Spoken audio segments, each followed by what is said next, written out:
You guys like anime? No?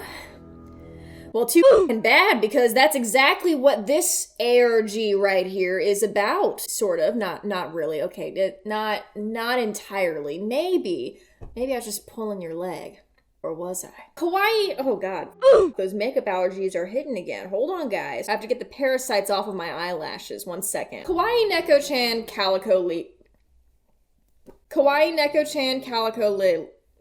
Kawaii Neko-chan Calico Lily is the perfect blend of comedy and horror. And I mean that in all seriousness. I mean, when one of my viewers first recommended this series to me, I almost was going to write the whole thing off as a big troll account, and boy oh boy was I wrong. I almost missed a whole lot of fucked up shit just by doing that. I think one of the hardest things to do is make an ARG funny and still keep me hooked on the actual horror elements at the same time. In my humble opinion, this ARG managed to scratch that little part of my brain just perfectly, which I am ever so grateful for. Now, before diving into this ARG, I do want to start by making it a habit of just recommending that you guys go and explore the channel for yourselves. And I mean, really do consider doing that, guys. I mean, I have all their links down below in the description. Please, you're missing out on so much just by watching my video and then never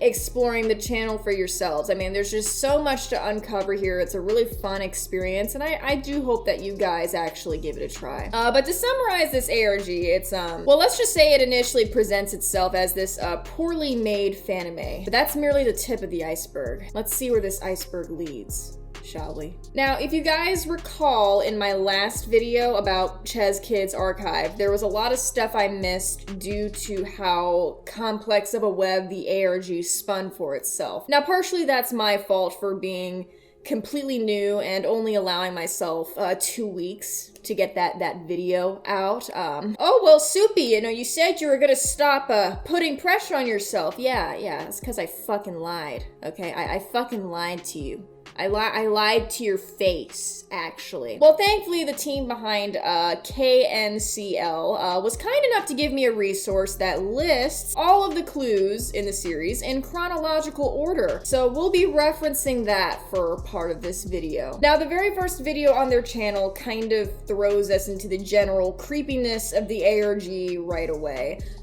Again, had this not been the case, I was genuinely going to write this off as a troll, as a joke, as a silly little prank, due to how sussy baka it is. But right away, we can tell that this is some amateur anime project based purely on the walking scene. Now here we can see 3 characters, and the last one in line looks a little off. He looks a little funny. Now, the minute this blue-haired cat girl started speaking, I had a little bit of a brain aneurysm, but I knew it was going to be a hell of an anime, and oh, a hell of an anime it was. I couldn't understand what she was saying, though, in all seriousness. I mean, I'm just gonna play a clip out here so you guys can know what I'm talking about.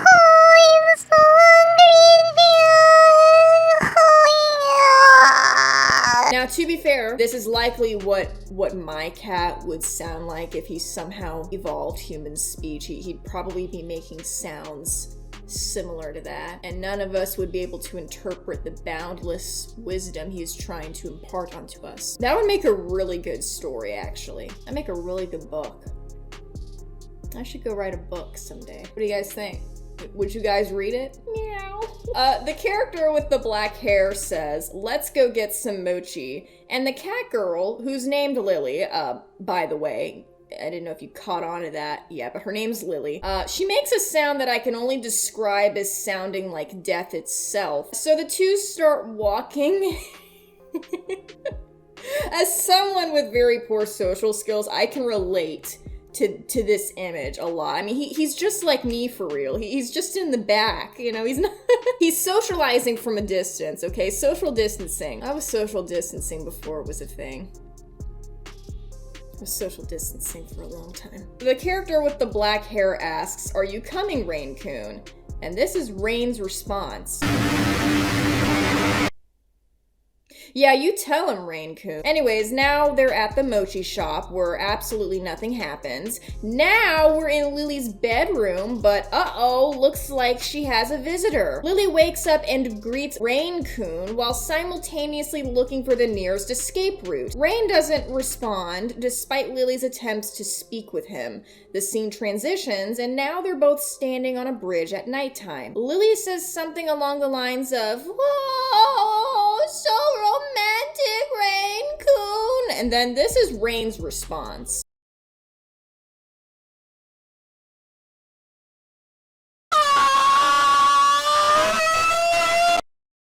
I think he agrees. Now, even though the description of this video claims that this isn't canon to Heart Kawaii Quest, which is the name of the anime, by the way, I do believe that this directly ties into the overarching story, and you'll see why in a bit. Now, if you thought the first episode was a lot to take in, well, this one will probably leave you with irreparable brain damage. As the title suggests, this video is all about the wonders of detention.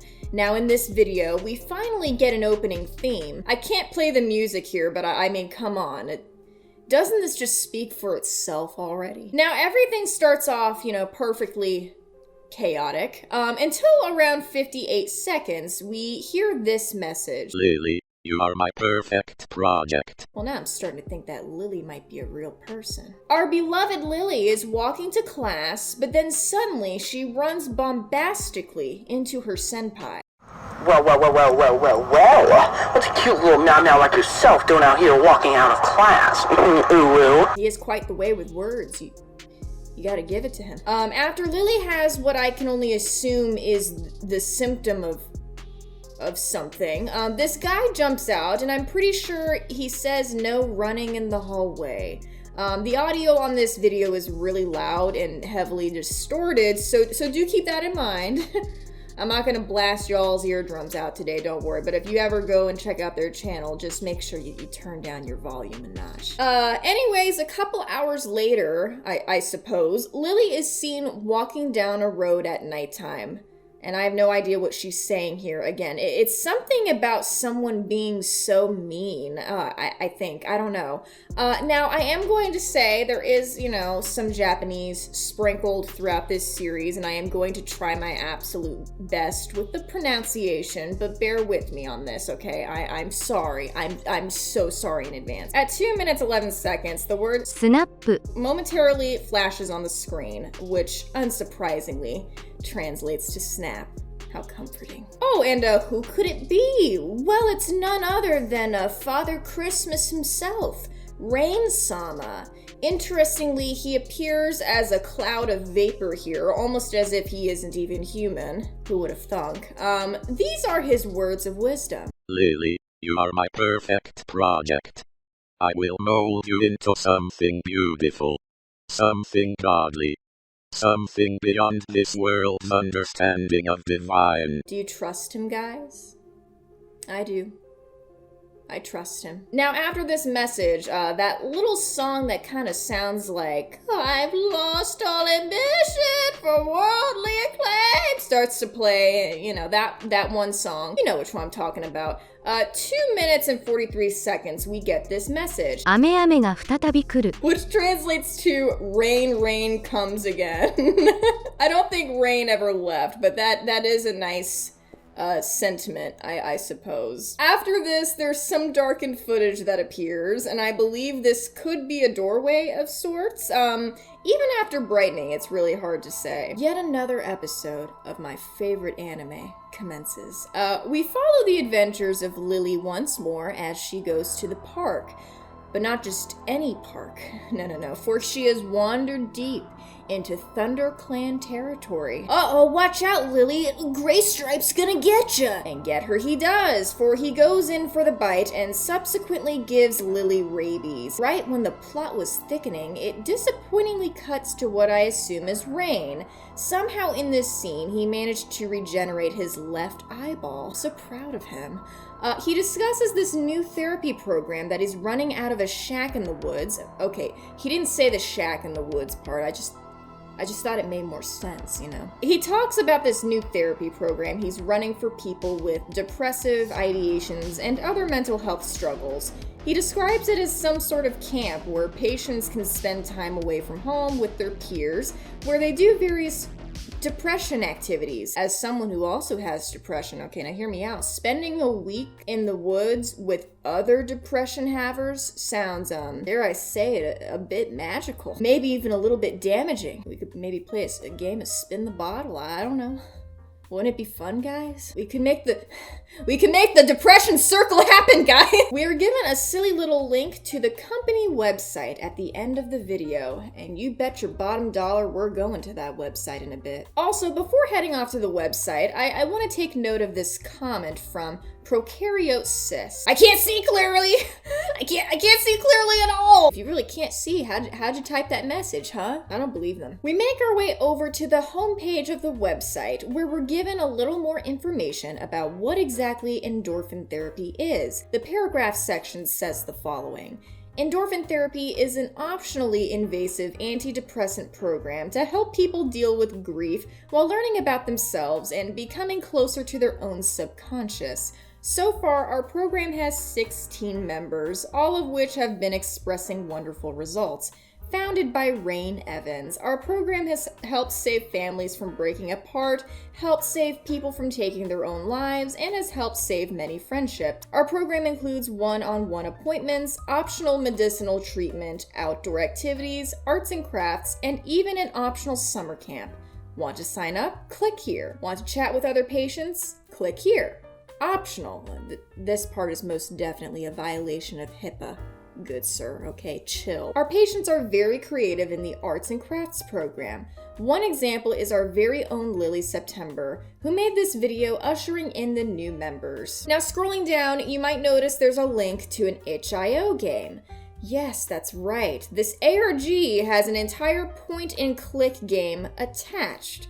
It's more of a point-and-click novel, but you get the drift. And we'll be taking a look at this game later on, or rather games, because there's 3 parts to it. But we'll take a look at it around the end of the video. Heading over to the About the Founder page gives us a little more backstory about Rain. History. Rain Evans is a 19-year-old biotechnician and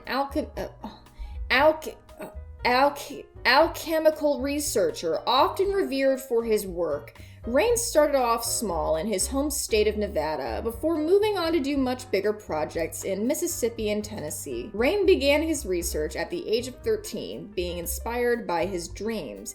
He lived with his parents and his sister Vaylee until he was 16, moving to Mississippi to work on further studies. Rain's work began with programming video games and websites before moving on to creating an artificial intelligence called R053. Rain would then go on to focus on his research involving the human psyche, what makes the brain tick. This would eventually lead up to his revolutionary idea of endorphin therapy, the reason you're here today. Many of his ideas are used by doctors all over the United States, but you only get to see the real deal here. Heading over to the comics section gives us a beautiful work of art. I actually explored this portion of the website in my 5 internet horrors you can't unsee video. I'll go ahead and play that clip here where I actually went ahead and read this comic. It felt like I was reading a novel. It was quite an emotional experience. I almost puked a little bit. At the top of the page, you can see a link titled Comics. After clicking on the link, the word changes to Memorial. After heading over to the page, we reach a paragraph that says the following. Lily is one of our longtime patients. She has decided she'd like to make the coping mechanism she chose publicly available to read. Please enjoy. And also, guys, this trigger warning was put here for a reason, so please read it. Pay attention. Be responsible. Take care of yourselves. Anyways, this is the comic that Lily supposedly wrote. Hi, I'm Lily-chan. Woo. I'm sorry, I'm not gonna do that ever. I'm so sorry. Hi, I'm Lily-chan. I'm going to show you me and my friends on adventures. Rose-sama, Toyota Senpai, and Rain. Welcome to Heart Kawaii Quest, the manga. Stay tuned. Jeff the killer looking ass motherfucker. At school. Oh, it's so hard to concentrate. Sorry I'm late. I had to take care of... I had some business to take care of. Oh, whoa. All right, class, settle down. It's so hard to focus on class, desu. I am going to see Toyota-sama at Sun Cafe later. Ho ho, watashi, so excited, nya. Lily, stop daydreaming and pay attention. Later. Oh, I feel so beautifully alive. The sound of his teeth. Katakana symbols that I don't understand. How do you feel, Lily? Just want to crawl inside him and live forever. Haha, Lily, are you alright? Yes, nya. Now, me personally, I don't think that Lily made that comic. I know, shocking take, am I right? In this, very so magical episode of our favorite anime, this dude whose name I still don't know invites Lily to come outside to watch the eclipse with Rain. As soon as he mentions Rain's name, Lily rushes out the door. After this, we get a lovely little cutscene. I can feel my hands. I can feel my hands. I can feel my hands. See, without context, this would also be a perfect audio for Five Nights at Freddy's. Now, for a split second, a hidden link appears on the screen. oldflesh.html. We'll take a look at this shortly. As the pair approach Rain, this happens. Hello, Lily. We're going to be having some new people joining us. Some new patients for endorphin therapy. Isn't that exciting? Some new people for you to talk to, finally.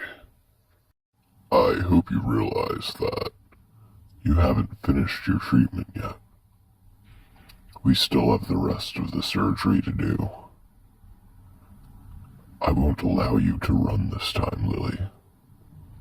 I won't allow you to run. Immediately after this, a list of what I assume to be patient profiles are displayed on the screen. One frame did stand out to me here. I don't think those were Tic Tacs.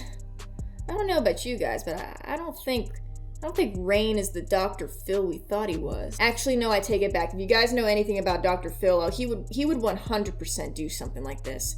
You guys remember the ranch? We don't know what happens there, but we can come up with a few ideas. In GTA, it's just a joke, guys. I swear. I'm joking. I'm not serious. So don't sue me. At the very end of the video, we get a profile for Ludwig Kaczynski, who just wants to know what's going on. After that, a statement appears. Otto heard the sobbing and tried to comfort you. He doesn't know anything, does he? Implications of a cover-up are definitely happening. Now, using that link from earlier, it takes us to this page if we put Old Flesh at the end of the Batwings URL. The text on the page reads, "Thank you for signing up for the surgery, Miss September. We've scheduled it for, let's see, perfect. September 1st, 2024. How fitting. We hope to see you then. In the meantime, continue practicing your coping mechanisms and stay medicated. Old flesh, new skin." Now, we can assume that Lily is a victim of this program that Rain is running out of Dr. Phil's basement. Do you want to be a carefree, mindless doll? Or do you want to be an angel? I want to be an angel. Pick me. Pick me! I want to do it! Clicking on the angel link takes us to this page. And suddenly, I'm an angel. On the cutting room floor, wearing gore, a blank stare, not much more. You want so badly to be pure again. You call yourself a doll, a lamb, an innocent little thing, but the color pink doesn't wash away sin, and rosaries don't make you any less scared of God. Click here to see how angels are made, and clicking on the link at the bottom takes us here. The first part of the angel we butcher is the front shoulders. I'm not gonna read all of this, it's very graphic. It basically just gives instructions on how to... You know what I mean? You can make of that what you will. I'm not gonna tell you the rest. Anyways, let's focus on this last paragraph here. I think this is an interesting one. With the human soul drawing more and more from the body is increasingly in danger of being filled with something else. And if human beings are not prepared to take up impulses, which can only come from spiritual knowledge, the body will be filled with demonic powers. Humanity is facing a destiny where the body may be filled with ahrimanic demonic powers. So we had to add to what I said yesterday about future development. There will be people in the future who are Tom, Dick, and Harry in ordinary life, which is something determined by social circumstances. But their bodies will be empty to such an extent that a powerful Ahrimanic spirit can live in them. One will be meeting Ahrimanic demons. Human beings will not be what they appear to be. The individual person will be deep down inside, and outwardly one will get a totally different picture. I don't know what any of that means. At the bottom, we are given a link to an unlisted YouTube video. The video consists of what I assume to be someone watching Heart Kawaii Quest in the dark. Relatable. The description of the video contains a Reddit username, which doesn't seem to have too many leads for the time being, but we'll keep note of this username for now. Now there's also mention of the name Orpheus at the very bottom of the page. Plugging it into the end of the URL takes us here. A Wrathful Dawn, AN97. Do you dare to fix the unfixable? 6:15. Now, with the URL being titled Rises the Sun, you might also guess that there's another variant called Rises the Moon. As it turns out, this is correct. Typing this into the URL will take us to this page. The words on the page read, "Days seem sometimes as if they'll never end." On this page, we find an excerpt from the manga Hoseki no Kuni. It reads, In the moon, we could even suppress your poison. Still, you won't. Clicking on this image will take us here. You left me here to rot! You left me here to rot! You left me there all alone for how fucking long, Rain? This wasn't what was promised! You said you were gonna make me better! You said I would be beautiful, but look at me! I'm covered in my own fucking blood, and hers too! My entire body is mutilated beyond the point where I shouldn't even still be alive! How am I still alive, Rain? I imagine that's how they're sounding right now. I mean, come on, who wouldn't sound like that? I would sound like that. Raise your hand if you would sound like that, if you would be doing like this. Raise your hand. But seriously, the Rain and Lily, I mean, they seem like they're good friends. In all seriousness, the two of them, they got something. They got something. Clicking on what I'm assuming this is Lily, I don't fucking know, but clicking on what I assume to be Lily, or what's left of her, takes us here. Don't you remember, child? His flowers signal finality and peace. Something you've long dreamt of. Oh, how I envy you, my dear. The flowers, what were they called again? Now, this episode is portrayed to be a conversation between two real-life people regarding Rain's shenanigans. To summarize, the person implied to be Otto asks the person implied to be Luna about Rain's program. Luna explains that Rain is actually the one behind RHQK. Not Lily, but of course Rain edits over this part and claims that this is false information. Interesting.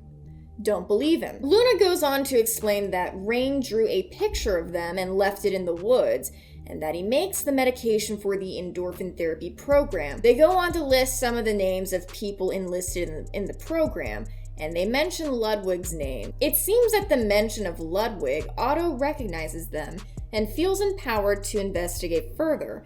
They say that they signed up for it too, only to get Ludwig away from Rain. In this episode, Lily is starting to feel the symptoms of rabies, so like any sensible kawaii neko-chan anime waifu, she goes over to Dr. Rain, a known rabies specialist and fan. Rain explains to Lily that her rabies will only enhance her kawaii anime catgirl powers, and she has nothing to worry about. Oh gee, that sure is a relief. Guess I have nothing to worry about. He gives her a silly little ring and sends her on her merry way. The ring causes her to transform into this. And that's where the episode ends. In the comments, we get another message from Prokaryote Sis. What did it take? What did it take for you? Redacted for bargain. Did you spend some time on God's better side? Is this what you're like now? This video starts off with Lily explaining that she'll be going on a hiatus for a couple of weeks. Holidays and shit. She also mentions that weird stuff has been happening in her town and she can't go outside much. So she goes to the creepy therapist guy in the woods instead. Oh, that makes sense, okay. After this, the following message appears on the screen. Mom's telling me to stay inside because the cops found some weird shit. Meanwhile, me never leaving my room, LOL. Now, I'm going to replace the audio for this part because it's really loud. But this clip, it plays immediately after. Oh? Let me see. Huh. Interesting. No wonder your mother wants you to stay inside. No, I haven't heard about that. Grizzly. 5 of them. Jesus, someone's got a lot of time.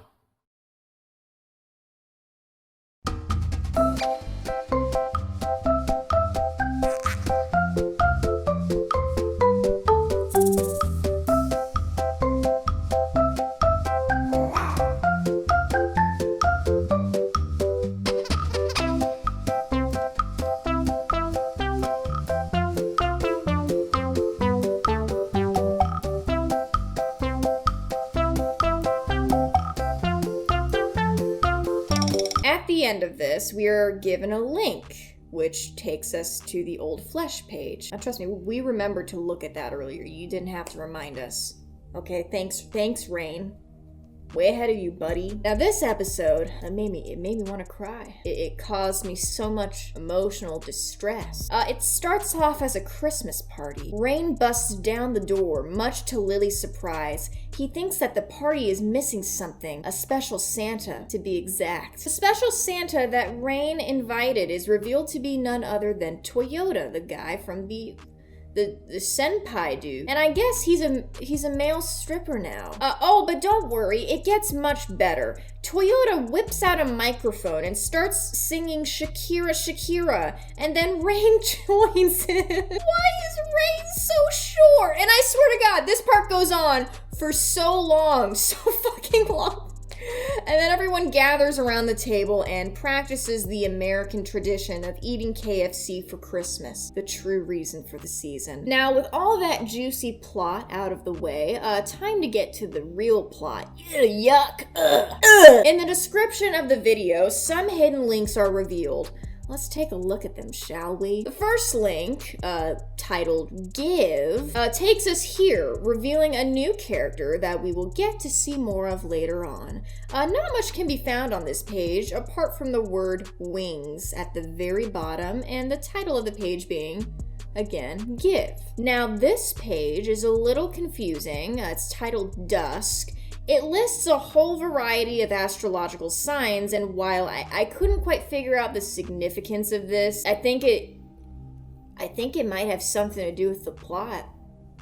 I don't know, I just figured. I don't know, I really don't have much to say about this one. I mean, I was never into astrology, okay? God fucking damn it. I just wanted to read my tarot cards and drink green tea. Astrology? Pfft, no one told me I had to do that. This last link takes excuse me, fuck. This last page takes us to this page that I really can't pronounce that, Jesus Christ. There is a mention on this page of the fallen angels of Enoch. Well, this is my time to shine here.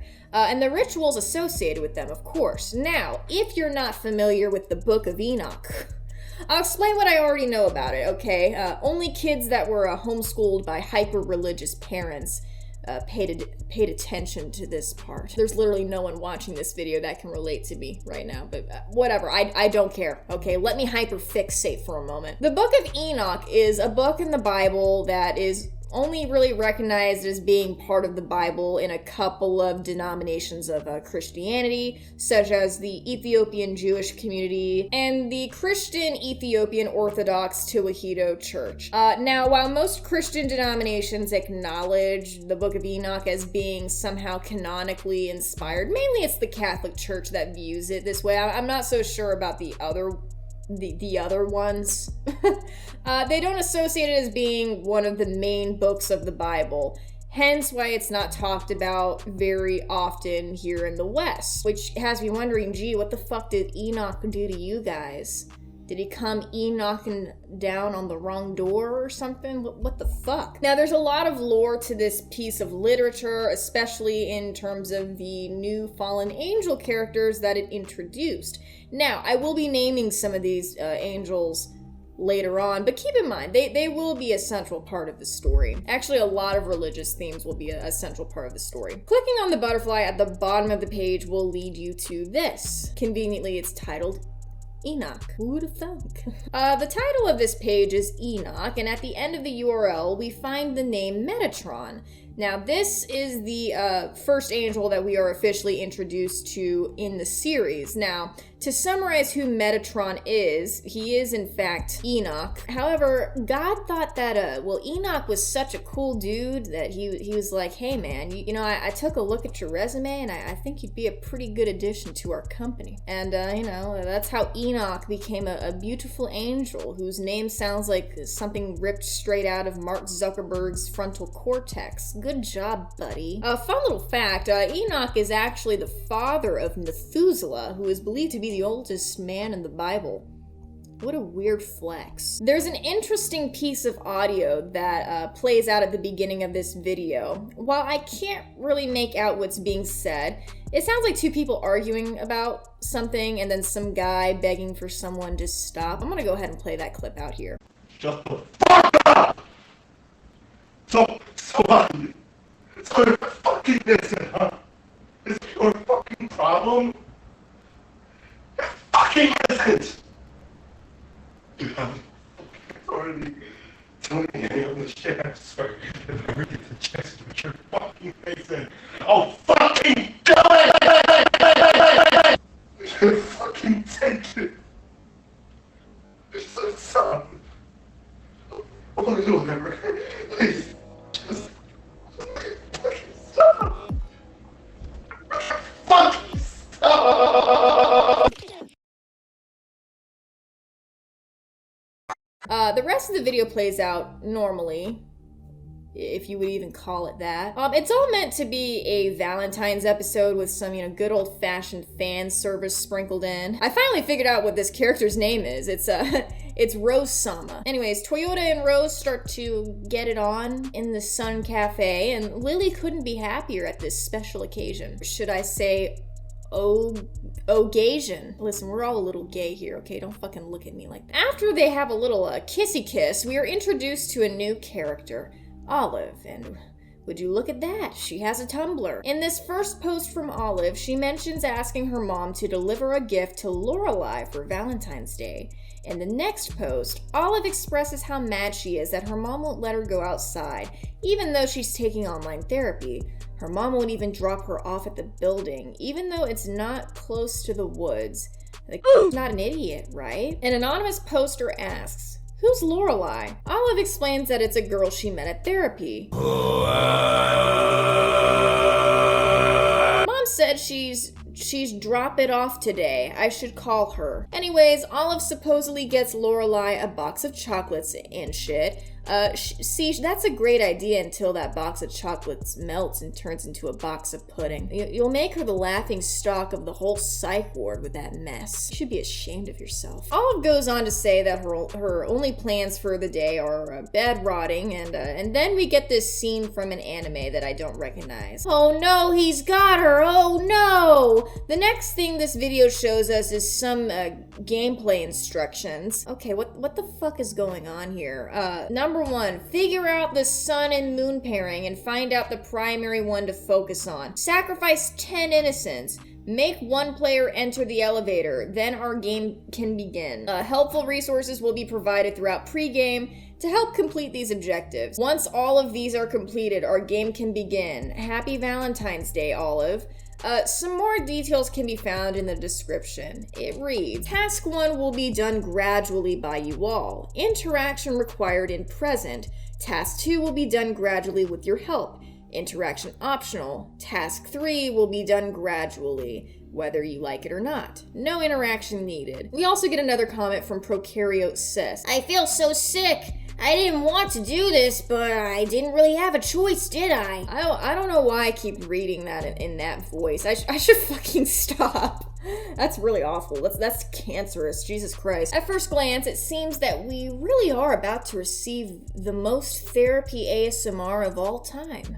Disappointingly, however, this isn't what happened in the video. I'm sorry, guys. Maybe next time. After this seemingly unrelated Family Guy reference, we get some cryptic audio that's a bit hard to make out. I just don't really want to go through with this, but I get how you want this, but I just don't found that useful. um, I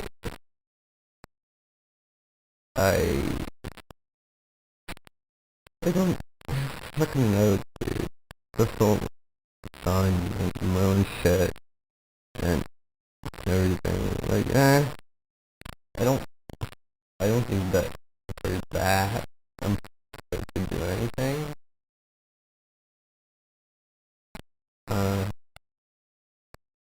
I'm totally up to do a ritual or some shit there. Yeah. That is that all you want to talk about? The most I could gather from this is that the person talking is hesitating and doesn't really want to do something. Now, at the end of the dialogue, Eyes in the Water by Tame Impala starts to play before the video finishes. In the description, we find text that reads, "Hey, hey, hey, hey, hey, hey, I haven't felt human in a while."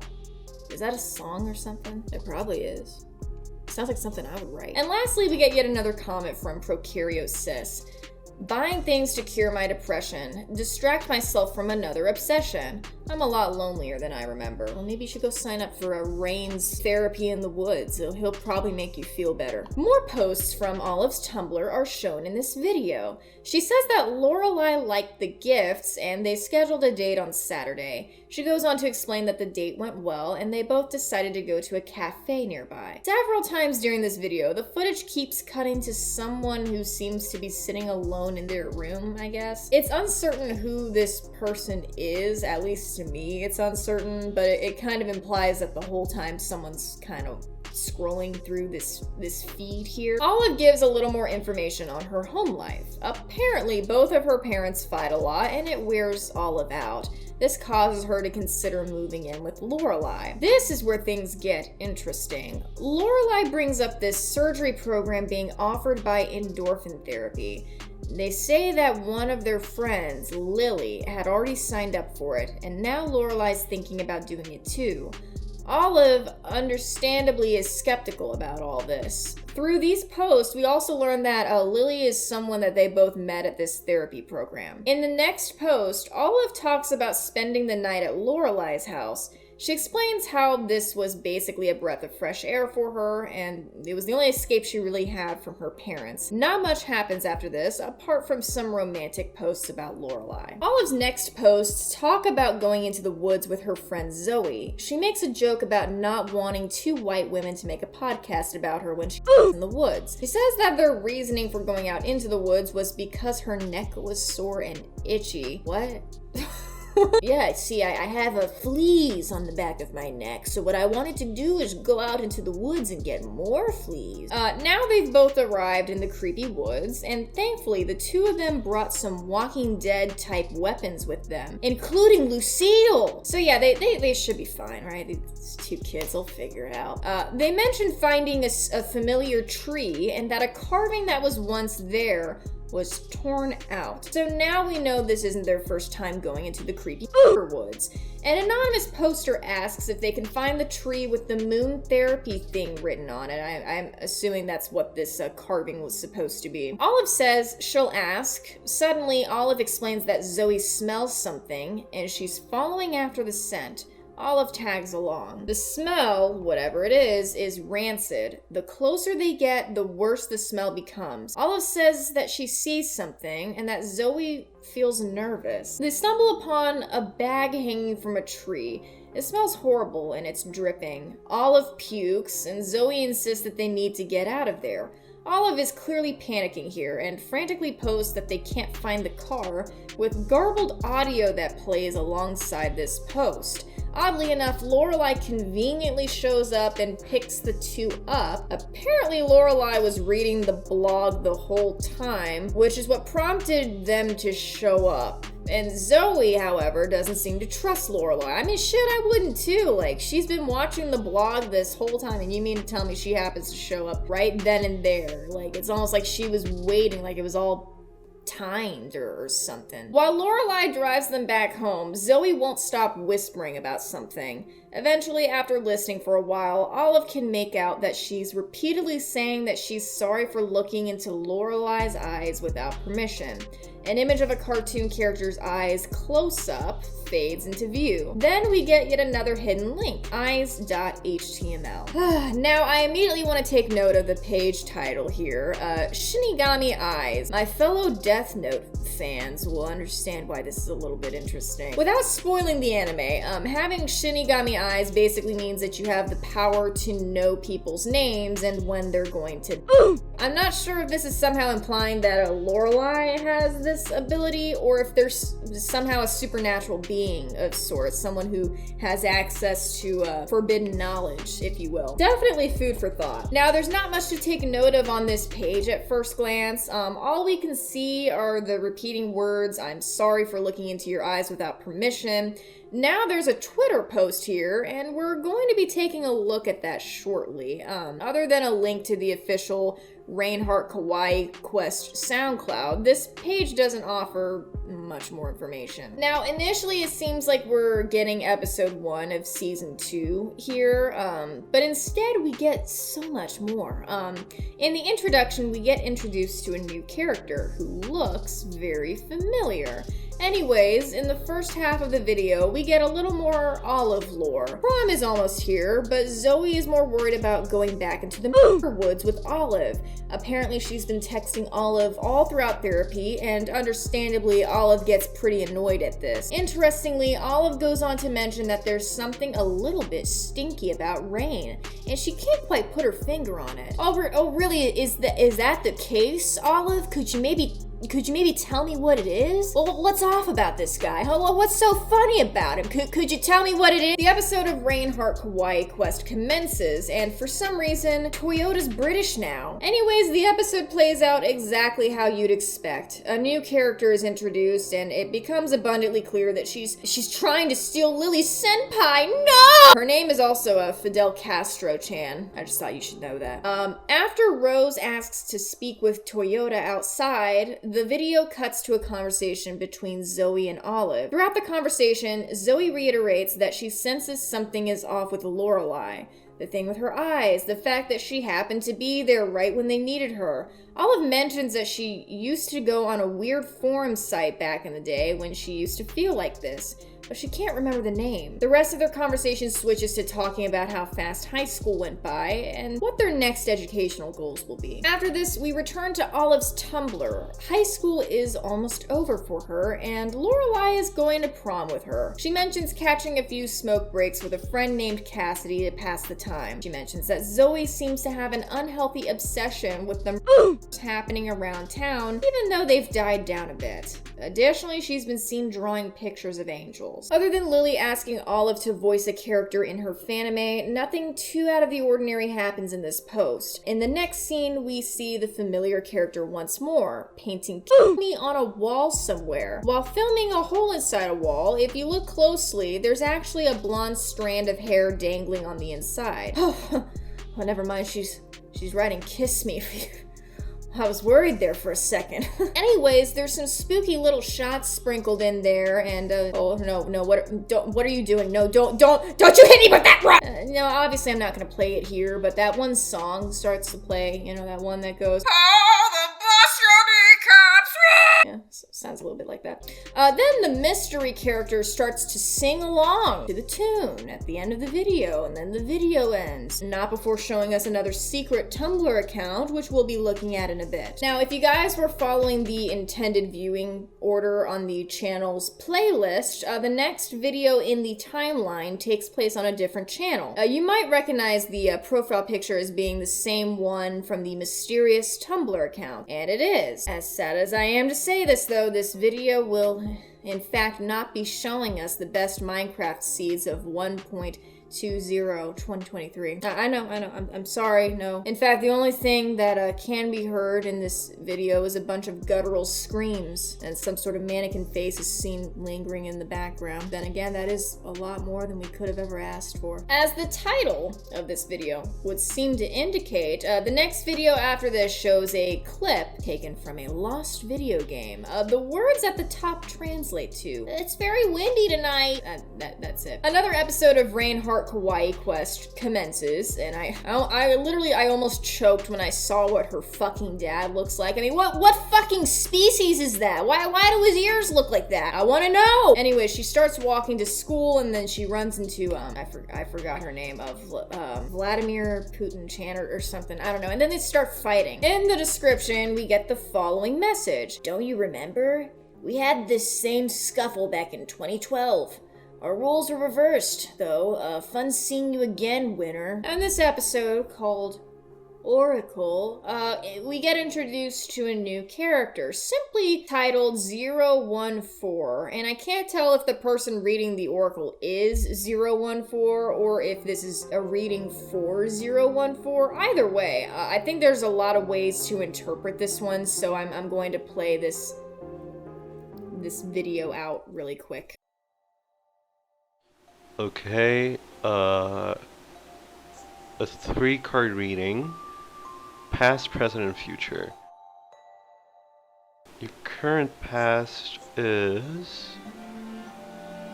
the 2 of Cups reversed. The past. Is it dead, or is it just past? You sense a quarrel from within these walls? Split. Your current present is the Tower. The chaos. Oh, the calamity. Unforeseen or guided by the cosmic wheel. Oh dear, oh dear. Your current future is the 5 of Cups. You failed to see what's remaining. You'll be so focused on what's gone that you'll lose focus on the rest. Interpret as you will, I'm just a communicator of the cosmic wheel. Yet another cinematic masterpiece. I mean, as far as I'm aware, nothing extremely pertinent to the overall plot happens in this episode, but it gave me a chuckle. I'll leave this little gold nugget undisturbed just so you guys can go and experience it for yourself. Go on, do it, you coward. Another cryptic video emerges, with the title hinting at some sort of location.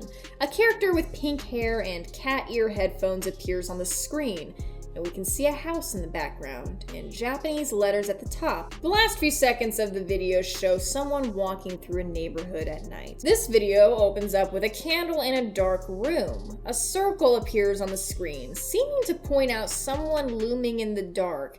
Again, more cryptic imagery appears, and we can see footage of what appears to be Lorelei. Now, this next video seems to show us the house from before, only this time it's at nighttime. A drawing of a mangled face appears with the text, "Why do you try to hide from me?" After this, an image of the prefrontal cortex appears. Another drawing with the text, "It's okay, it can be our little secret." Then an image of the girl who is standing in front of the house, and this person. The mystery house appears again in the first few seconds of this video, and we're shown what appears to be someone walking around in a dark room. And then we're shown this video, and I'm going to let this part play out. Hello, folks. First video. My name is Alex. Basically, critters, creatures, monsters, whatever you'd like to call them, like to basically, me for fun and flavor, because they're cringe and fail, and basically they use the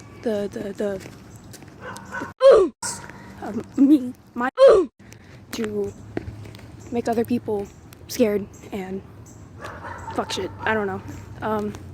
Basically just torment everybody, give them, fun little sprinkle of psychological damage. But they got lazy. All my found, and I was recording all of this so I could remember after I was. But then when my found, they took my fucking shit. Took my fucking camera. So now I'm posting all of it. And basically, oh my god. Okay, I'm gonna sit down real soon, maybe go into a fucking, I don't know, Burger King. But if somebody, like, with a weird fucking face offers you free therapy out of the blue, don't take it. Sketchy as hell. Yeah, that's my message. Bye. That last sentence is probably the only thing that's made sense to me at all so far. Also in the description, we get the message for the winner of round 4. All of this seems to be alluding to some sort of game. Foreshadowing. An episode of Nevada Nightmares supposedly taken from Zoe's defunct channel commences. She explains that she and her friends are investigating the in Sparks, Nevada together, even though it's probably illegal to do so. Yeah, you know, you got a 19-year-old running a therapy farm in the wilderness. I think this should be fine. This one should go right under the rug.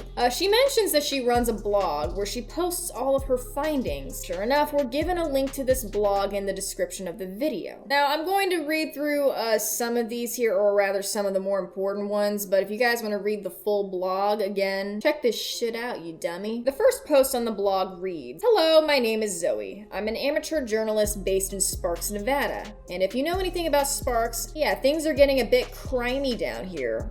Eerie even. I know, I shouldn't make light of it, and the pictures are gruesome too.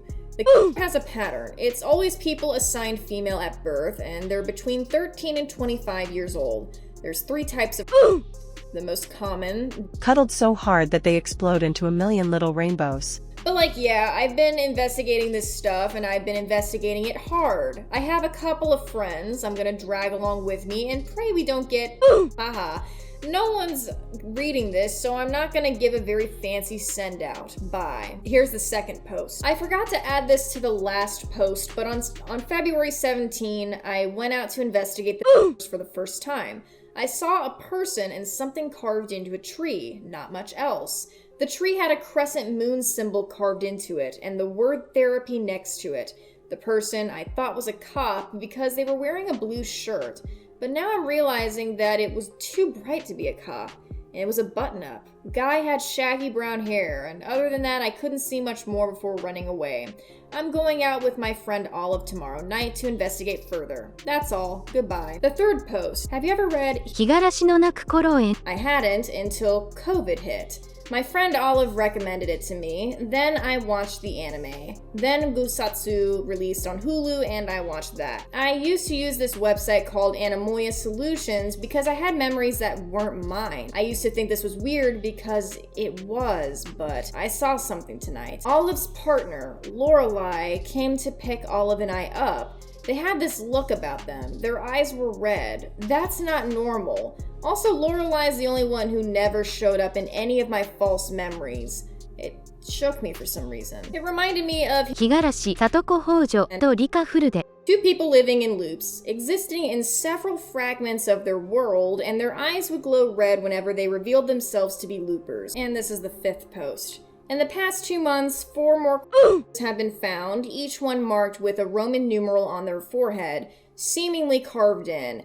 These though, are definitely different. 1. Very graphic details of the unaliving process for each victim. Yuck. The one marked with I had been someone I went to school with, a sophomore named Melanie. Someone Cassidy seemed to know. By the way, I didn't read this post, but in the 4th post, Cassidy is someone that Zoe knows at school who seems to know something about all these and so she's kind of using them as a resource. so to speak. But anyways, a sophomore named Melanie, someone Cassidy seemed to know and dislike, someone on her predictions list. And also, I forgot to mention this, Cassidy's able to predict who some of these victims are going to be. The 6th post. I'd like to start this post by listing the known victims of the Roman and a small blurb about each one. Melanie Atlantic, a relatively popular girl among the youth in our local area. A bully as far as myself and others are aware, especially like to pick on Cassidy. 2. Jennifer Kokovin, a young single mother. The only known person related to one Lynn Atten, who went missing in 2017, aside from her 7-year-old son, of course. Number 3, Alex Valentine, friends with Lily September and Cassidy. 4, Angelica Flores, friends with Melanie, engaged in bullying with her, especially when it came to Cassidy. When Cassidy told me about her predictions list, she had noted she believed it had something to do with Lynn's disappearance all those years ago. And she also noted that if someone were to go after Melanie, who had been mere days before Cassidy told me this, they would likely go after Angelica as well. I have reason to suspect Cassidy and the Roman. However, this does exempt Lorelei from being a suspect. I've suspected him since the very beginning. Since he coincidentally showed up at the location numerous had been found at while Olive and I were investigating, though in my blog entry addendum, I noted the presence of another individual, someone in a blue button-up with shaggy brown hair, the same description of the suspect in Lynn Atten's disappearance in 2017. Andrew Orion, who went by the screen name Andrew Anamoya on the forum he founded, Anamoya Solutions. This runs deeper than I expected. I'm going to be calling some people soon, meeting up with people for interviews. Stay tuned. The 8th post. Tonight, September 26, 2023, I will be heading into the woods again to investigate. But this time I won't be alone. I'm bringing a friend of mine, Sarah Inunaki. She and I go to the same college, and she works at the library owned by the high school I recently graduated. She's also been investigating the and she does it much more subtly, apparently. She knew a lot of the stuff the media hasn't been showing on the news, including where the police found the last group of which I probably should have noticed in my last blog post, is an abandoned home near the edge of town. They were all found in the basement. Sarah and I are going out tonight. I trust her. I've known her for years and know she has too much to lose if she's the culprit. And I'm smart. I'm bringing self-defense tools just in case. I'll type up a post when I get home. This is the next post. Sarah and I went into the woods. I just got home from dropping her off at her apartment as I typed this, and Sarah texted me 2 pictures. Someone was following us as we were heading into the woods. Someone wearing a black hoodie and light pants. Can't make out any other details from these photos, but it could definitely have something to do with what happened, but it also matches the description of the figure I saw at the vigil. This is referencing another post where they were all holding a vigil for Melanie, and she saw a figure who greatly resembled Alex, who was also one of the victims. Either way, I'm being followed and I don't like it. Anyways, when we got into the woods, there was a surplus of flies. Something smelled rotten. We headed deeper in and found the site of the The grass seemed to have rotted, which is weird. It was a weird dark brown color. It smelled really bad. We heard something scrape against a tree, and that definitely made us not want to stick around, but we did anyways. We went to the area with the tree I'd seen earlier, and there was pieces of skin scraped against the splintered wood, fresh and bloody. A few feet away, Sarah found a black plastic bag and carefully opened it so as to not leave any fingerprints or hair. When she did so, a ton of flies flew out and swarmed her. It looked really fucking gross, and the smell was even worse. Sarah was clearly holding back from puking, and I went over to look in the bag, trying to hold my breath, I believe. It was full of rotten, bloody meat with maggots and flies crawling all over it. I pushed the bag away from us while stumbling back, and Sarah told me she saw something deeper in the woods. She looked fucking terrified. She led me to where she saw something, and we stayed there for a little. It was really quiet, and then we heard teeth grinding. And then we saw a man slowly walking towards us, a man matching the description of Andrew Orion. But that thing could not have been human. His skin looked bloody, burnt, and raw, and he was missing half of his left arm. His right arm was that of a mannequin for the most part. His face was so fucked up, I can't describe it at all, so I drew it. Keep in mind, none of this is an exaggeration. If I had thought to bring a camera, which I will next time, it would look almost exactly like this. Sarah and I were frozen in place for a moment as he lurched towards us and I started running. Sarah didn't, but I grabbed her and forced her to run anyways. She looked scared out of her mind, a 1,000-yard stare on her face. We made it back to the car and drove to the nearest fast food place, the Subway that Lily works at, and sat in the parking lot for a few moments to process what the hell had happened. Sarah wanted to go into the Subway, so we did, and I bought her some food as a payment for the near situation I'd gotten her in. Lily was working there too. Lily and Sarah were friends. After hanging out there for a bit, we left and I dropped Sarah off at her apartment. She doesn't live alone. She lives with her boyfriend, so it wasn't like I was leaving her all alone. And now that I think about it, the hooded figure, I think I may have seen them outside the Subway as we got there, and I didn't even notice. Okay, so there's a bunch more lore and useful information on this page, but this video is gonna get a little too long if I get into all that, so I'm gonna leave the rest of the blog for you guys to explore if you guys want to read the rest. Now, the first part of this video is an episode of Heart Kawaii Quest where Fidel Castro steals Toyota from Lily right in front of her face. How many times is this man gonna cheat on you before you fucking dump him, Lily? Jesus Christ. Anyways, the latter half of this video is where things get a little more interesting. It's a therapy session with Cassidy Orchid, the girl mentioned in Zoe's blog, the one who was able to predict all this information. Cassidy explains a weird dream she had. In this dream, she was in a red room illuminated by a candle and mentions that this time it wasn't a cage. She says that she hears screaming from outside and kept hearing voices after the screaming stopped. She thinks it was one of those statues. These statue-like creatures are known as dreamwalkers. She shows a drawing of these two creatures, which can be seen here. After this, she remembers being in the woods and hearing voices. However, she's unable to locate the source of the voices. After this, we get an animation revealing a conversation between two characters. In the description, we get the following message. 2022, 008's spine starts to erode. Now we have another character name, or player, I suspect, that we can add to the list. Now this video opens up with another post from Olive's blog where we get a very interesting reveal. The character we saw acting a little silly in that abandoned building from earlier is actually Lorelei.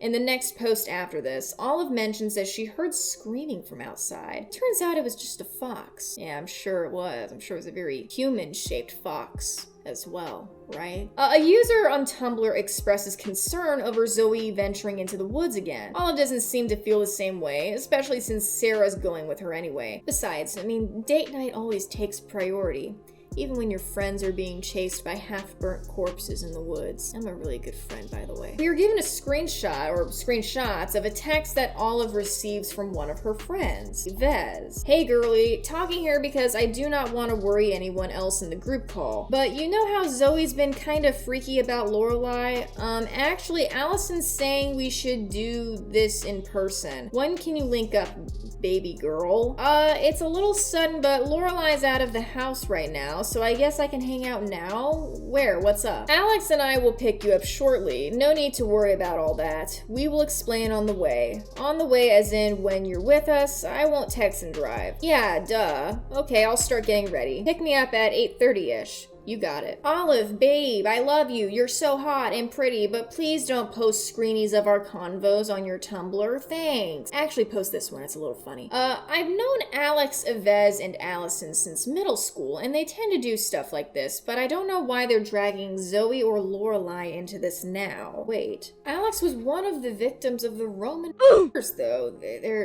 How is he... What? Maybe Yves mistyped. I'm sorry, how did you accidentally forget that one of your close childhood friends was unalived? How do you forget that? How do you lose that piece of information? Jesus, I guess some people just don't care. They recycle friends fast. Yves pulls up blasting SoundCloud music. Plot twist time. Alexander Valentine is indeed alive and just vibing out in Yves's car. Somehow, Olive doesn't seem to give a shit. I mean, she just gets in Yves's car anyway. And then on their way to Allison's house now. Yay! Understandably, an anonymous user suggests that maybe this isn't the best idea and Olive should take a friend with her. Can you guys guess what Olive did? Did she listen? Did she take this person's advice? No. No, she didn't. She didn't take a friend with her at all. Nope. Another user suggests that maybe the cops misidentified. Olive says this is unlikely, as even Alex's parents were there to identify his body. I ended up getting really sick, like a really bad migraine, and passing out, so sorry for the lack of updates, but Allison was talking about what happened to everyone, and that Alex did die, but something else kept him alive. And she pulled up a list of numbers next to people or something. I don't remember a lot of what she told me, so I'm gonna ask her to reiterate later today because I'm still at her house, but I do remember some of the numbers. Number 7, Lily.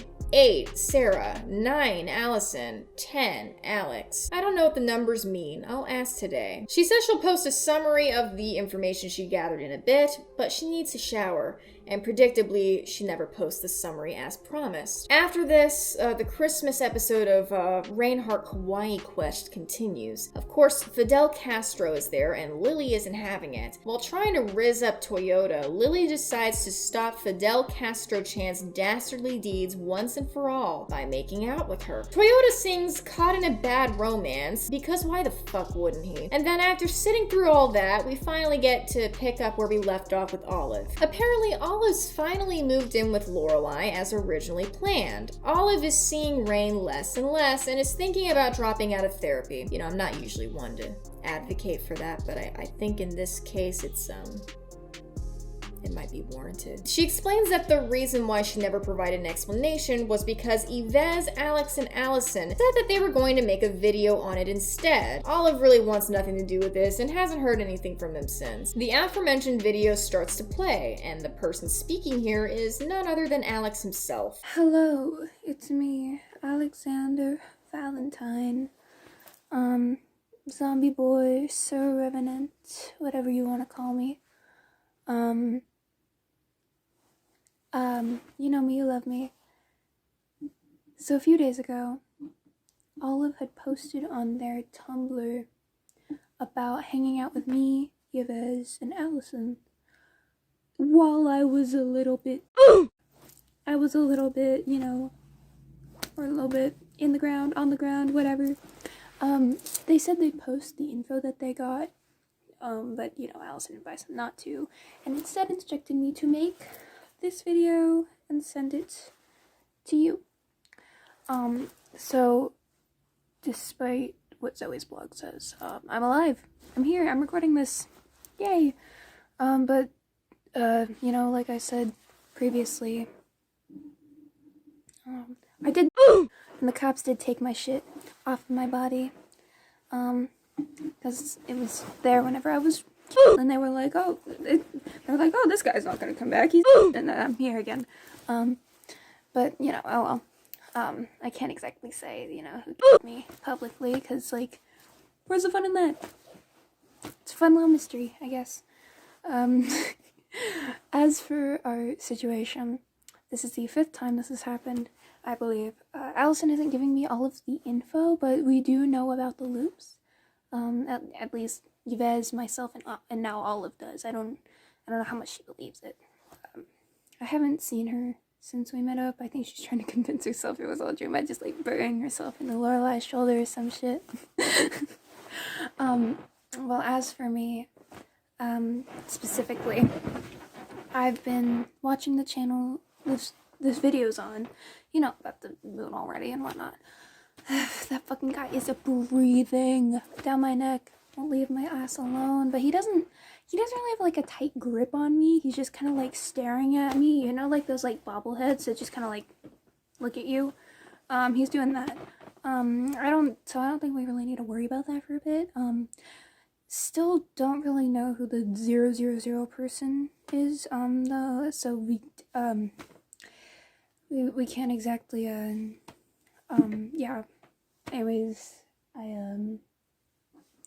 yeah, I gotta go. Expect this video in your inbox in 2 to 3 business minutes.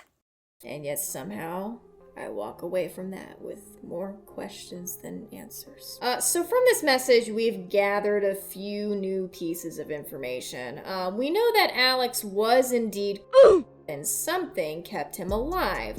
We also know that there is a sort of time loop situation taking place here, and at least Alex Olive, Yves, and Allison know about it. Potentially even Lorelai knows about it too with the whole red eyes situation. And lastly, we also know of a 000 person, or player, mind you, but no one can seem to figure out who they are. And then again, why would they need to? Now, at first, this video seems to be nothing more than a year in review project for high school. There's a lot of 2013 and 2014 references scattered throughout this video that, well, honestly made me feel old as shit, so thanks for that. Now, the very end of the video is where things get interesting. At 1 minute 19 seconds, an image of a plastic bag filled with someone's hair sticking out can be seen, and at the very end of the video, a tribute to all the classmates that were lost in 2013. Did you pick up on that year? 2013. That's 11 years ago, okay? Interestingly, we see a lot of familiar names on this list. Among some of these names are Yves, Alex, Olive, Lorelai, Zoe, and Lily. But wasn't Olive posting on Tumblr not too long ago? And wasn't Zoe posting on her blog fairly recently? What is going on?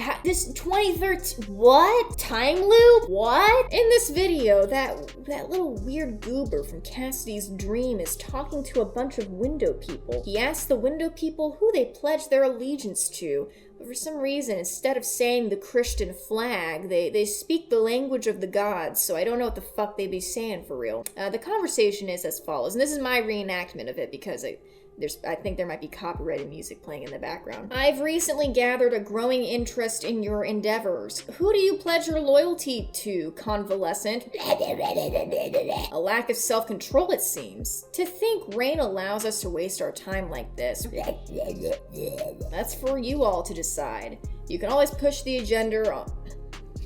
The agenda... No, we're gonna keep that. You can always push the agenda on whichever human you like most. I'm done talking to statues. Speaking of humanity, do you really think you'll win with just one under your wing? And then some foreign language plays here that I can't understand. It sounds like Russian, but I don't fucking know, okay? Anyways, I think this is Rain's face that pops up here, and the words "your move" appear on the screen. If you guys were fucking paying attention, you might have noticed that at 1 minute 4 seconds, the word Spider Lily is written right above moon. Placing this at the end of the Rises the Moon URL will take you here. Rises the moon, god of the night, eater of souls, he who weeps for the dead. And you might recognize this dude as being Kanko Sensei from the anime Hoseki no Kuni. You fucking nerd. Now, so I guess whoever this moon god is being likened to a tall, bald man that takes care of a bunch of rock children. I guess you could call him the Rock Daddy. Now listen, I haven't watched this anime since 2018, which really sucks because I'm certain that remembering the plot would be really useful to understanding what any of this means. You know, y'all should have written this ARG back in 2018 when I was in high school and I didn't have time. That's when you should.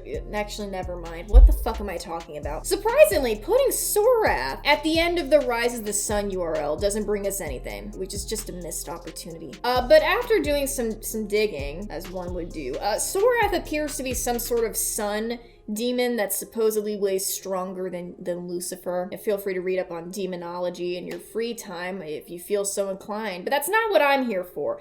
I'm here to solve an ARG like a cool person. Anyways, the rest of the video goes like this. The conversation zooms in on the moon shining through some trees, and then a fire, and then the words "Task 1 complete" appear on the screen, and then the camera zooms in on some cryptic drawing before the video ends. Now, there's another website that I want to take a look at, and if you guys recall on that Batwings website, there's a link at the very bottom of the homepage labeled e-naturalism. Now, I was advised by one of the writers for this particular portion of the story that it's not too significant just yet, but there will be some clues that we can gather from it. Heading over to the homepage, we immediately see what looks like a half moon icon. Clicking on this takes us here. Now, what we can gather from this page is that an e-naturalist is basically a spiritual drug dealer whose deity of choice is Gaia. This page essentially serves as a guide on what one can expect from being an e-naturalist. It's exactly what you'd expect, crippling drug addiction, the ability to see fractal patterns even when you're not under the influence of drugs, etc. There's also a process called a plant cell bath, which is a kind way of putting initiatory drug trip. By the way, YouTube, I don't condone drug use. Stupid, silly, what? Do I look like a drug user to you? No, this is all make-believe. None of this is real. In fact, this video isn't real. You're being lied to. This is propaganda by the government. But YouTube, I'm not encouraging this shit, okay? Don't come for me, okay? Yeah, don't do fake drugs, guys. Don't vape. Don't do that. Basically, it's this process that one has to go through before being initiated into the lifestyle. Now, this page here shows us the people who are currently a part of the e-naturalist program. Interestingly, you might notice that there's a few familiar names on here. Otto, Ludwig, Alex, and Sarah. For some reason, Alex's name is the only one that's redacted. Placing his name at the end of the URL brings us to this page. Now, if I'm correct, this is likely meant to serve as Alex's astrological chart, and the significance of this chart is a bit perplexing, and I also have no idea how to read these damn things. Astrology was never my specialty. Thankfully, my sister does know how to read these things, so I handed the chart off to her, and I told her to figure that shit out. And this is the information she managed to gather. Sun, Taurus, Mercury, Aries, Mars, Pisces, Uranus, Pisces, Neptune, Aquarius, Venus, Gemini, Jupiter, Sagittarius, Moon, Cancer, Pluto, Sagittarius, Saturn, Leo. If anyone wants to take a guess as far as what this means, be my guest. I don't know. I don't understand the significance of any of this. Lastly, there's a contact section on the page that we can look at. Now, you guys might remember from my previous video on this ARG that there was actually a Twitter page linked here. But now that's been removed. Thankfully, I still have access to this page. We're gonna take a look at it anyway. Now, looking at this Twitter page, we immediately know based on the bio that it's being run by Otto.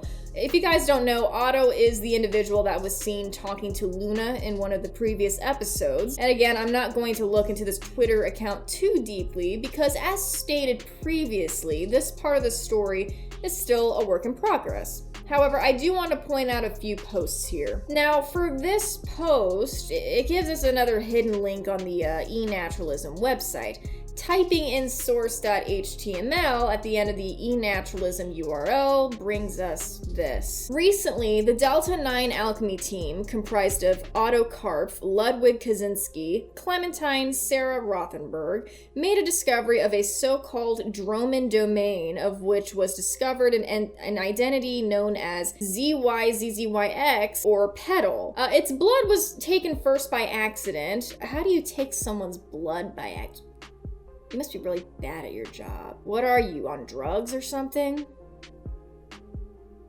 After an unscheduled travel to said being's domain. Afterwards, members of the team felt extreme illness, as described in the website linked here. I'm not gonna go through all this. But basically, it's a bunch of alchemy shit, whatever. Let's go check out the website that they linked there, shall we? Now, of course, after clicking on this link, it takes us to another scary website. It's so scary. It has an all-black background, guys, so you're supposed to be very afraid at this point. Here, we seem to get an explanation for those creatures that Cassidy saw in her dreams. To summarize, dreamwalkers, or dromen, are caused by humans or human-like entities by having extended contact with the impurity, whatever that is. Being a dromen is merely a side effect of the impurity itself. There's also many different types of subclasses of dromen. I know, they're like Pokemon. I'm gonna name a few of the ones that I find interesting. Queen dromen. Queen dromen are a subclass of dromen identified by their tendency to almost exclusively use their nemuru to carry out their work. If you guys don't know, this website explains this too, but a nemuru is a human that is essentially a proxy for a dromen.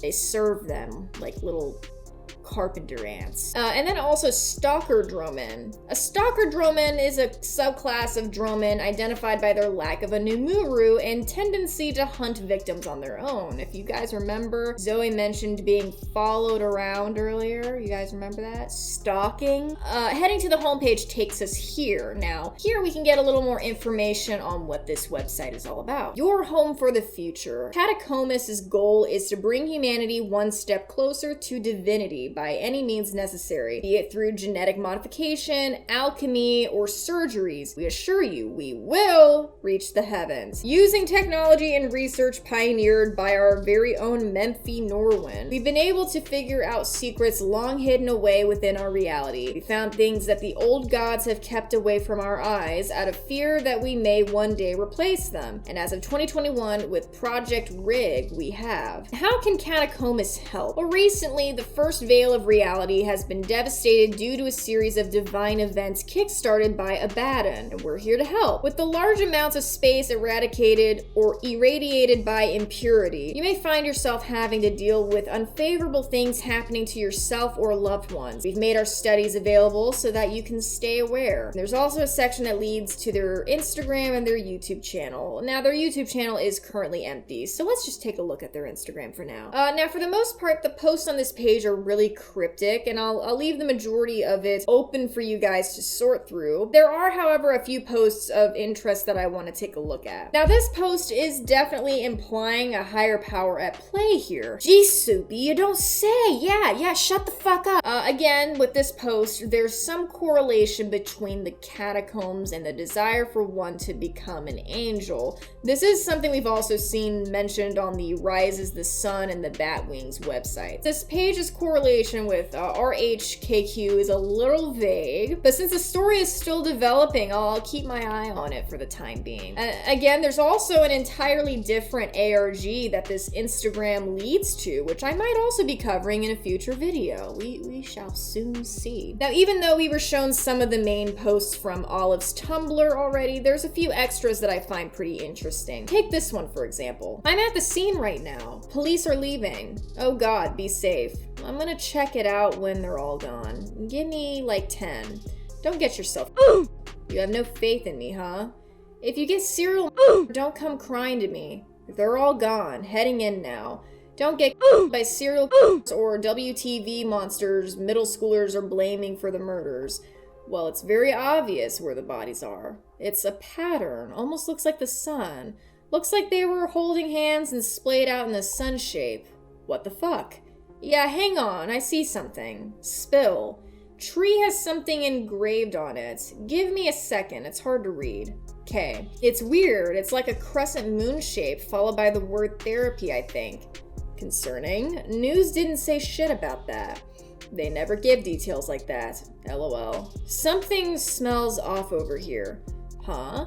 Smells like, I don't know how to describe it. You ever lick a Nintendo Switch cartridge? Smells like that taste, but worse. Rotten. That's strange. Could possibly just be the stench left over by the bodies, to be honest. No, I've smelled before. It's not that. Oh, have you smelled it? What does it smell like? I'm just curious. What does it smell like? What the fuck is it then? Shit, someone saw me. Dumbass, get out of there. I am. It was a police guy, I think. Oh my God. Okay, I'm good now, I think. Holy shit. Jesus Christ, dude. Be careful next time. And last but not least, it's this post too that I want to mention. Cepharial, make a wish, Olive. Please, my only wish in life is to be devoured by one who loves me. I feel it is the ultimate form of love. I'm unhappy with myself anyways. I am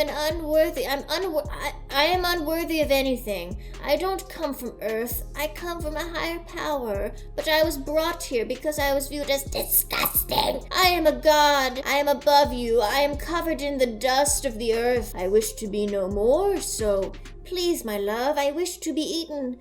Drink my blood as red wine, my flesh as bread.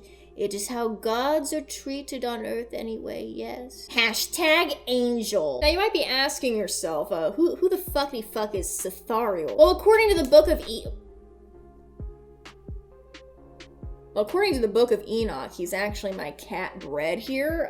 But according to the Book of Enoch, he is the 17th watcher of the 20 leaders of the 200 fallen angels. Try to say that 2 times fast. His name is commonly interpreted as meaning Moon of God or Dawn of God. So which is it? Well, make up your fucking mind, goddammit. Now, before we move on, there were a few other links on the Rises the Sun and Moon pages that I missed and wouldn't have been able to find without the assistance of the website directory. Listen here, okay? This isn't Wendigoon's channel. Okay, we're not out here putting actual effort into things, okay? This is the Soupy Soup channel where we use cheat sheets when given the opportunity. Putting Queen at the end of the Rises the Moon URL will take us to this page. She who dares to break the Sisyphean loops that have lasted centuries. What's being Sorath like? Just been thinking about it a bit. Do you believe in magic? And then we get what appears to be a server logs and the scientific term for just this word here on the screen. I'm not gonna say it. Okay, when will the HNK references fucking end? God, clicking on the phospho link interestingly takes us to Cassidy's Instagram. Weird. And yet still I walk away from this with more questions than answers. Heading over to the Rises the Sun URL and putting DLT at the end of it will bring us here. I would have never figured that out, by the way. Viewing the page source reveals a new link, and the text, it's over, Rain. If you scroll down to the bottom of the code, you'll find more hidden text. A conversation that reads, "What are you doing? I'm sorry. I'm scared. You're a coward. You fucking idiot. This is why Olive wants you." Lily wanted this. Rises the sun, rises the moon, rise, ... It's over. You're so good at this.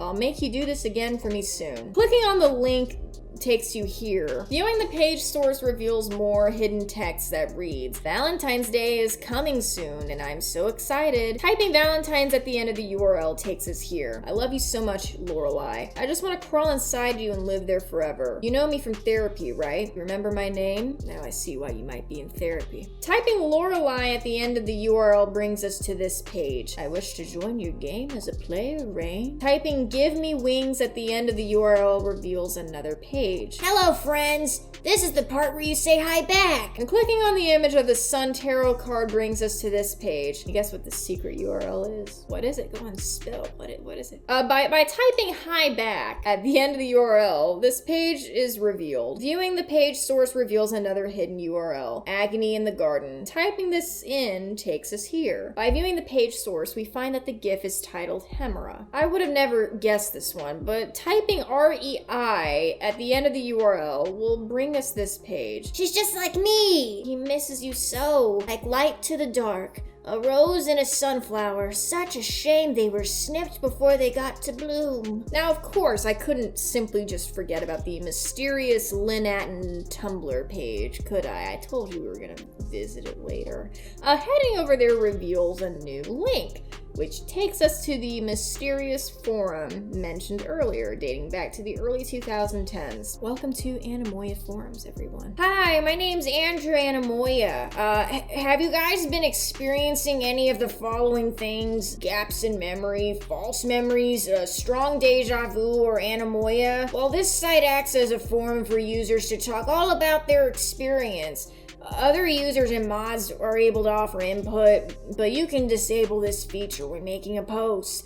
Heading all the way back to page 10 and working our way up to the most recent posts, we can gather some information on some of these characters. First, if we head to the bottom of the page, there's a few links that reveal interesting things. Clicking on the GIF of Lorelei will take us to this video.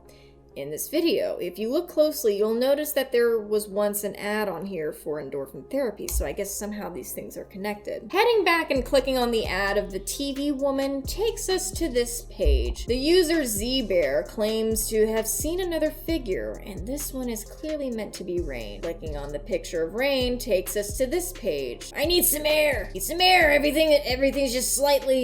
Sometimes I wonder if I may Lorelei up. I need some air. Fuck. She's always been way too kind to me. Typing slight at the end of the URL will bring us to this video. And if anyone wants to guess what the fuck this lady's waffling about, will be my guest.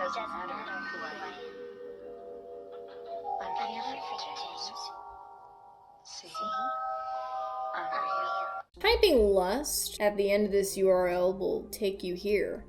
Break stuff by who? And after being given the link secret.html, typing this at the end of the URL will bring us here. The words translate to, my mouth is filled with mites. Typing the mites at the end of the URL will bring us this. It was always my favorite. The page starts with the title, pinned comment, and the heading, she was always my favorite. I already said that. An image of an anime girl fades into the background, labeled, I love Satoko I don't know, there's two different ways you can pronounce this. Satoko Hojo, and it contains a hidden link. I tried placing this at the end of the URL, the YouTube URL to be precise, and I couldn't come up with anything. I think it's scrambled. Do you think I unscrambled it? Fuck no. Heading back over to the AI page from earlier and placing Lynn at the end of the URL will bring us here. Hey, so, you've been watering her lately? LOL, like her name's Lynn Atten, and she's from St. Petersburg, Russia. I probably spelled St. Petersburg wrong, but whatever. Apparently, she has some family who moved here to America way back when some of the family actually knew that Rain kid you were interested in, specifically Jessica Lawson. Weird that they went from Adam to Lawson, but whatever. She was dating Rain, like Rain. She had some sort of interest in technology. And get this. He's like, get this, buddy. This is the scoop. She succeeded in what you're trying to do to Lynn. Well, she fully copied her consciousness into a digital format and lived. She lived. Fuck. I'm gonna do some more research and get back to you. See ya, hombre. And clicking on the image of the girl takes us to this page. I'm trying to communicate with you for a while. I hope to see you soon, brother dear. Oh, that's probably the other guy from earlier talking. I've been trying to communicate with you for a while.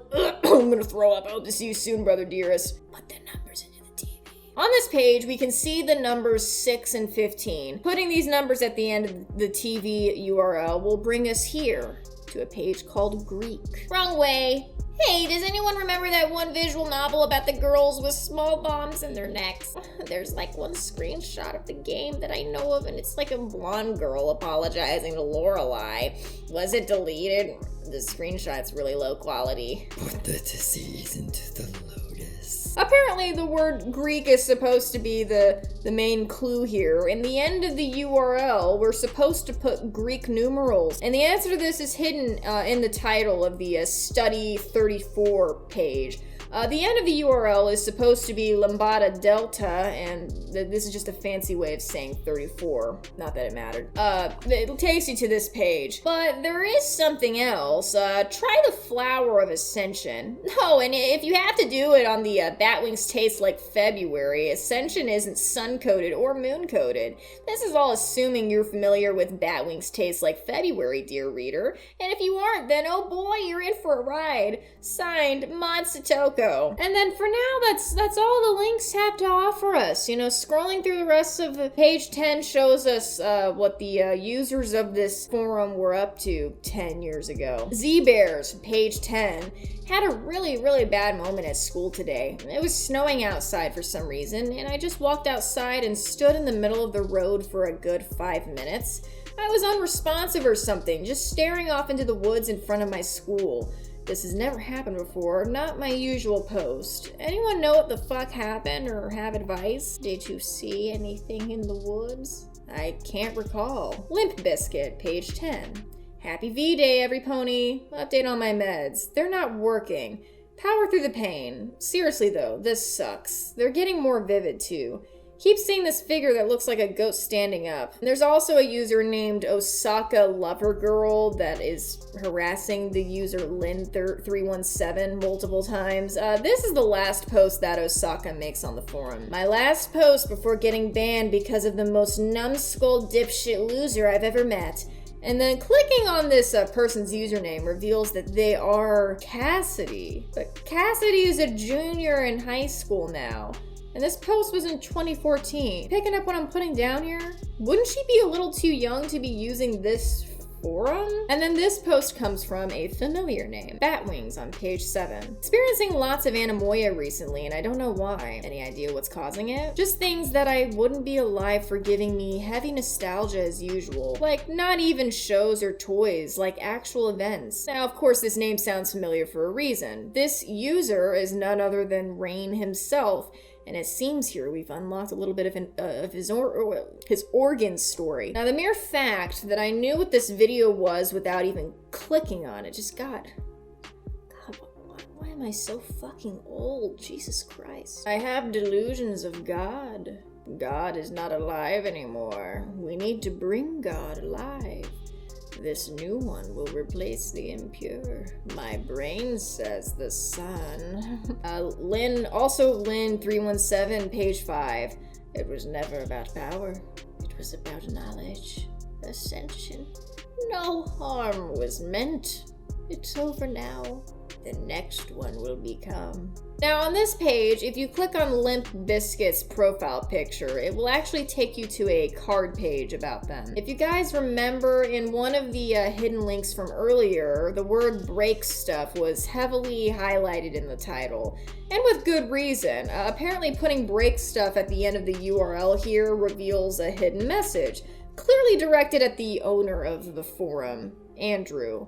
It says the following. It's okay. It's not that I hate you at all, Andrew. It's just you're weird. I feel like everyone knew that, especially Rain and Zoe and Lynn. What was your infatuation with them? Why did you come back? I know you're gonna see this eventually. If you can't answer that, at least answer this. What's going on with Zoe and Cassidy? I found Cassidy's Instagram and Zoe's everything. Cassidy doesn't remember the forum. She's a sophomore right now.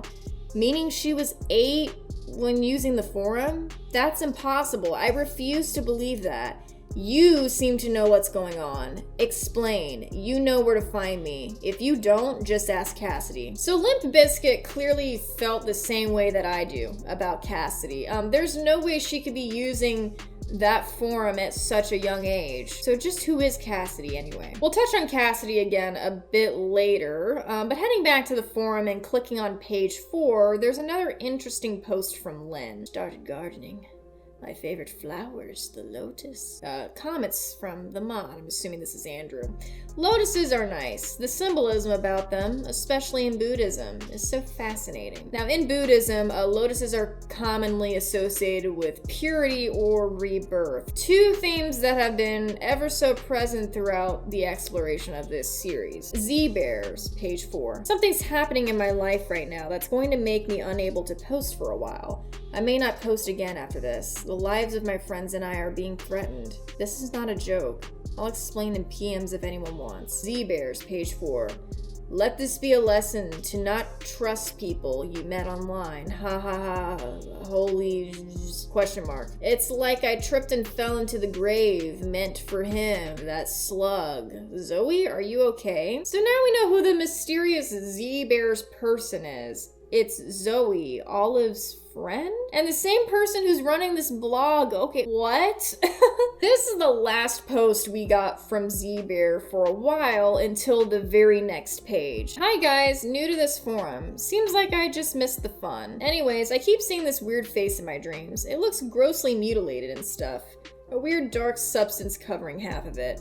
I can swear I've never seen it before, so it's a little weird. Haha. Welcome to the forum. Glad to see new faces. But we know for a fact that Zoe isn't new to this forum at all. I mean, she's been posting on it for quite a while. And why is Andrew acting like he doesn't recognize her? It seems to be very strong implications of a loop taking place here, as we've already mentioned previously. What? What do you want? What is it? What do you want from me? Also, on page 3, we get a very unsettling post from Lynn 317. I tore off my skin to reveal the angelic body underneath, the one they have hidden under this parasitic flesh.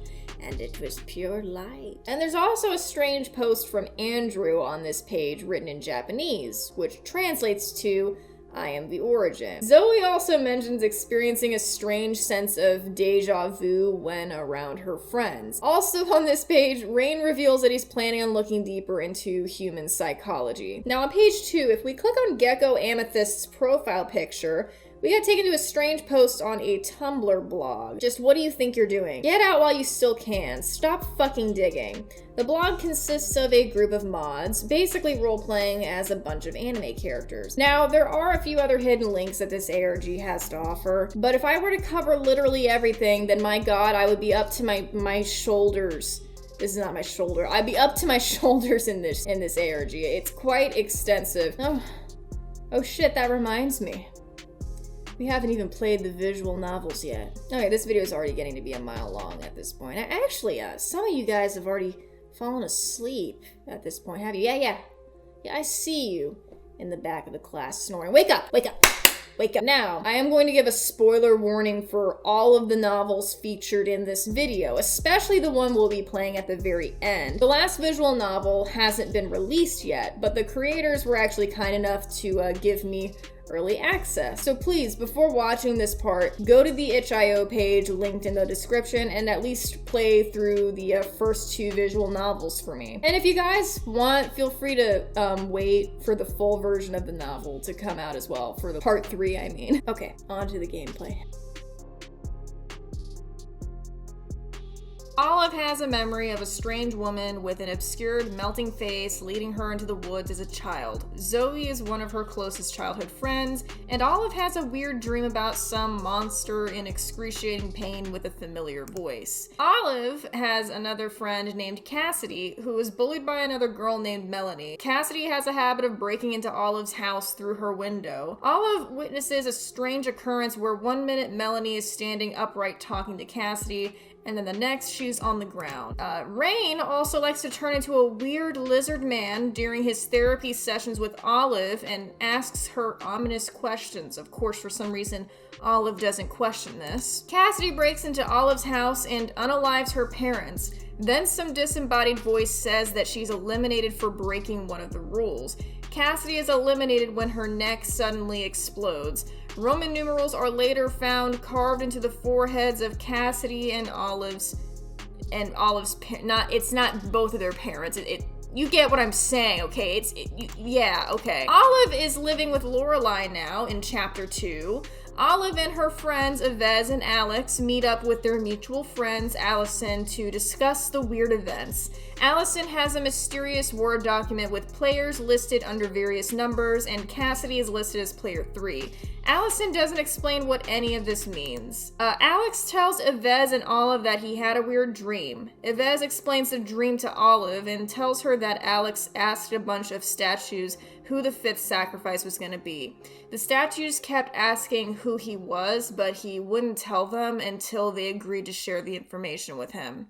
He mentions that a weirdo in a mask was following him on the way to school. Later, Olive and Zoe get a text from Alex, and he said he found something important in an abandoned house and asks to meet with them. They find Alex unalive in the house, not even 5 minutes after he sent the text. The Roman numeral 5 is carved on the outside of the house. After being interrogated at the police station, Olive and Zoe discovered that not even a couple of minutes after they left, a mannequin face was screwed onto Alex's. In chapter 3, Zoe and Olive run into a mysterious unnamed woman at a church. Masked people have been seen wandering around near the abandoned house holding knives. Olive describes a dream to Rain where she meets a mysterious entity known as Spider Lily. She says that in the dream she met him in the abandoned house Alex was unalived in a little girl's room. The entity alludes to the fact that someone else will be unalived soon. The next day, Olive hears a news report explaining that Melanie unalived herself. Apparently, Spider Lily influenced her to do so. Olive sets out to investigate an abandoned structure that Lorelai mentioned to her previously. While walking down the path, she runs into Alex, alive. And I'm not talking about the rest because I don't want to spoil it. Okay, so there were a lot of parts of, the visual novel series that I did have to cut out because of how long this video was getting, and I do have to work within certain time constraints here, unfortunately, which is why I actually implore you guys, please go check it out for yourselves. It's a really, really well-crafted story. It's very fascinating, just speaking from a personal experience here. But here's my take, just based on all the information we have here, and this is a very loose one. Essentially, the whole story, it takes place in this small town, Sparks, Nevada. And obviously we know that the central story follows an unknown group of serial unalivers who I personally believe are worshippers of Sorath or Sethariel. It's one of those two, but they're part of this weird cult that's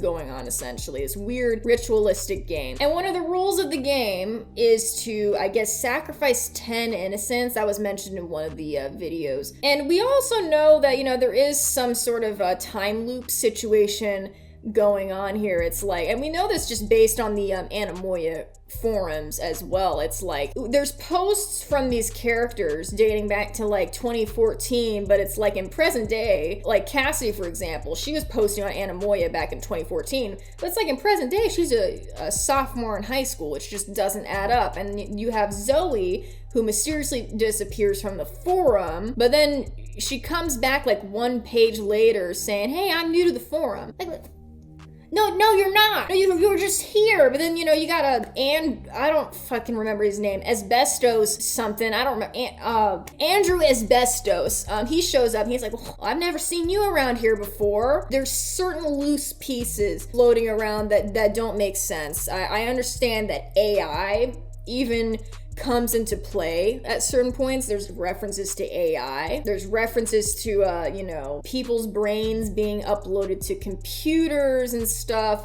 Perhaps, maybe, dare I say it, perhaps these people are not living in the real world at all. Perhaps they're actually living in some sort of simulation. And so I guess in this computerized world, things like deities and angels and dromen are allowed to exist. And in turn, these people are allowed to be reborn again. I mean, take Alex, for example. He's repeatedly being brought back from... And we know this has happened more than once because Olive encounters Alex both in the car with Yves and then on that weird little path near a park in chapter 3. So she encounters him twice, but yet she doesn't have any recollection. It's like every time she encounters him, it's her first time seeing him alive again. There is some sort of ritualistic game here, right, with several players, and they're all labeled by numbers. Now, the rules of the game, that's lost on me a little bit, probably because it's a little bit of an information overload. There's probably someone else out there who can piece it together better than me. Other than the sacrificing of the 10 innocents part, everything else doesn't really tie together. But what I do know is that it's a game, right? And they're all trying to win something. Potentially angelhood or potentially a godhood or something similar to that. Maybe depending on what faction you're with or like what deity you serve.